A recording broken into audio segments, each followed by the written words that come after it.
This is a quick walkthrough for the Wwise and Unity projects. Essentially for the whole thing, I decided to take quite a modular and granular approach to things like the ambiances and the player actions. So to start with the player, I added things like exhaling as you run, and that's actually randomized in Wwise itself. So for example, down here, you've got the player breath. So you have, I've got roughly 5 samples, and every time you run, the animation gets triggered. It sends a call to Wwise, calling one of these. However, lots of silence tracks in there, because if I were to have maybe a few of these with like a 10-second duration, the entire thing gets reset every time the animation triggers, which in some instances can be every kind of 2 seconds. So it was very important I had lots of silence tracks. Not very taxing on the kind of memory, as there's nothing in them, so it worked quite well and gave a lot more space in between each breath, so it wasn't too repetitive. Same goes for the idle sounds. That was tied to the animations. Had to make a few scripts for these, but overall worked quite well. It doesn't get too repetitive and brings a bit more life to the player. All the sounds are recorded by my girlfriend, so there's quite a cohesive overall player sound, although I didn't change the actual weapon attack sounds as we weren't able to. I did also create a kind of sprinting system, which I thought worked well. Unfortunately, it's not in the game because the animation triggers seem to mess up for running and sprinting. But essentially, the longer you sprint, the more out of breath the player character gets. So that can still be found in Wwise, and they are connected on a playlist, starting with silence. When you're here, kind of just a general breathing sound. After a minute and a half or 2 minutes, players quite out of breath and panting. As far as I'm aware, the scripts are all fine for it. It's just that in order to actually stop that, you'd have to go to the idle animation, and then it would fade out for a bit more believability, as opposed to just cutting out completely. And was also a single voice, so this had to be enabled, and you also had to kill the previous voices, otherwise you'd end up with multiple layers, which sounded very crazy. But unfortunately, adding the stop sprint animation to the run didn't seem to do anything. It just seemed to continue the sound. So unfortunately it wasn't in there, but I reused the sprinting kind of sounds, or the out of breath sounds, for the indicator of player health, as opposed to the heartbeat, because it was, overall it was a bit more realistic and less cliche. With the footsteps, I took quite a granular approach in Wwise. I recorded a bunch of footsteps on the uni campus, and for the dirt, I had a kind of gravel sound, a sequence container containing cut up audio samples. In Logic, I sliced them into 2, made sure they all worked with each other, essentially you have a sequence that starts with a heel impact and then a toe for the release, and it works quite well, especially for the grass as well, which was recorded on a frosty day. So there's almost an element of hyperrealism in the kind of grass movement.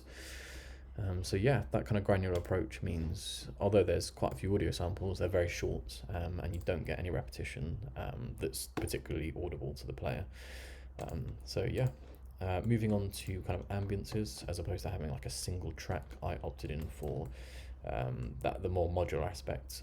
So I had a kind of tree rustling sample that I kind of cut up into about 14 different tracks, and weaved them all together to create a randomized wind effect. Which is why if you were to stand still and just keep waiting, you'd never hear the same kind of repetition of trees rustling in the wind. So that was here, and that's made possible by randomizing the time and fading of different samples. So there are times where you'd have silence and times where you'd feel as though there were lots of kind of gusts of wind coming one after another. That's complemented by the kind of blackbirds, which there are 3 different kind of audio samples of, just so it wasn't too repetitive. You end up with what feels like a very dynamic ambience as opposed to a single track.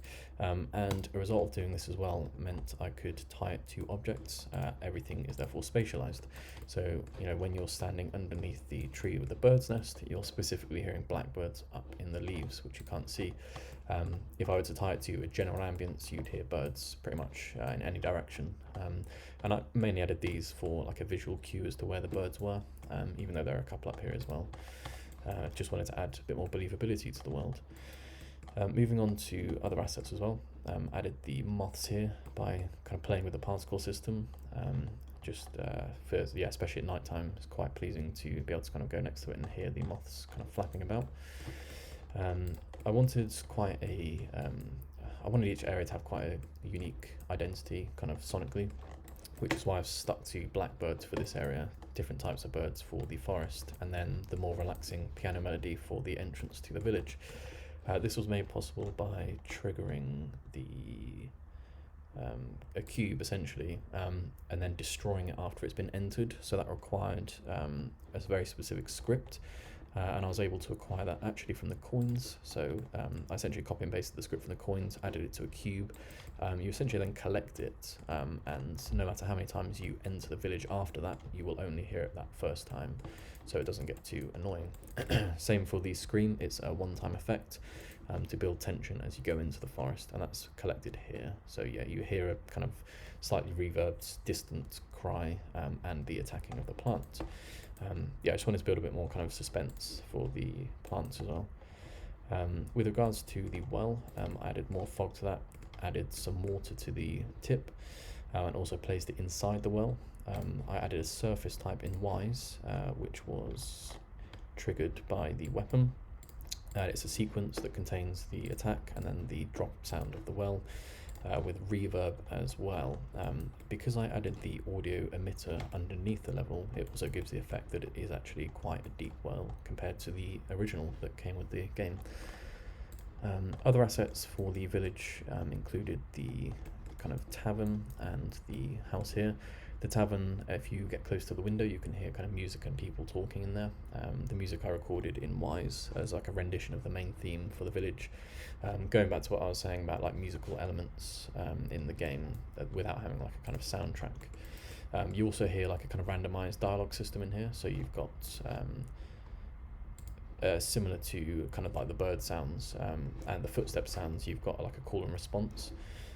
So yeah, you don't hear the same conversation over and over again. It's a kind of like mumbled, filtered sound between two people. And yeah, so for the furnace, added quite a few surface types actually, each to the blacksmith and to the wizard, so they made a kind of moan sound if you hit them. But here, if you swipe the furnace, you end up triggering a event, which is a kind of flame in motion sound. That's only triggered at the entry point to the furnace, so I had to be quite particular about the triggers there.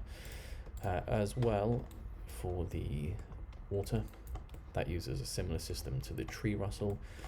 Instead of having one single stream sound, I've got lots of rising sounds here. So the rock splashes are actually relative to their position in the game, as opposed to just in a random ambient track. So that works quite well for the bridge area here. So yeah, that's kind of most of the village. Moving on to the forest. Try and be very quick, I was running out of time. I added some more of these. They're essentially the emitters.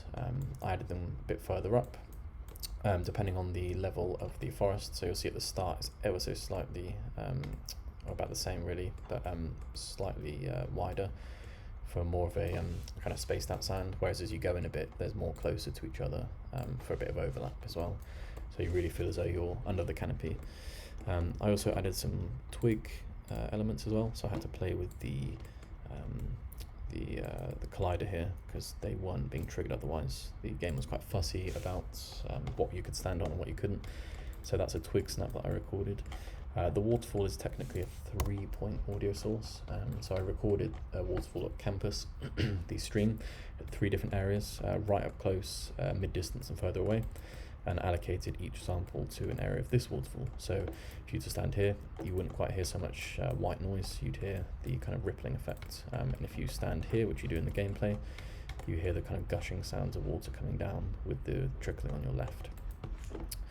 And yeah, a few other things for this area. Added some creaking to the wooden bridge, so when you run across that, similar to the kind of footstep granular aspect, you've got a creak that's randomized as well on the release. So yeah, I mean overall the emitters I've added all here. I also added the player that you hear when he screams at the start, just down here with a frying pan kind of acid sound that was created. So yeah, overall that's the kind of main features. Any questions, obviously you can let me know. But yeah, the impact sounds are all where they should be. Game syncs I've added are a few of them here, so things like the blacksmith, the furnace, and the wizard, as well as like the twigs that you stand on. So yeah, the main focus of the project was to add kind of believability and attention to detail, which is why everything's so spatialized and kind of modular. So yeah, thanks.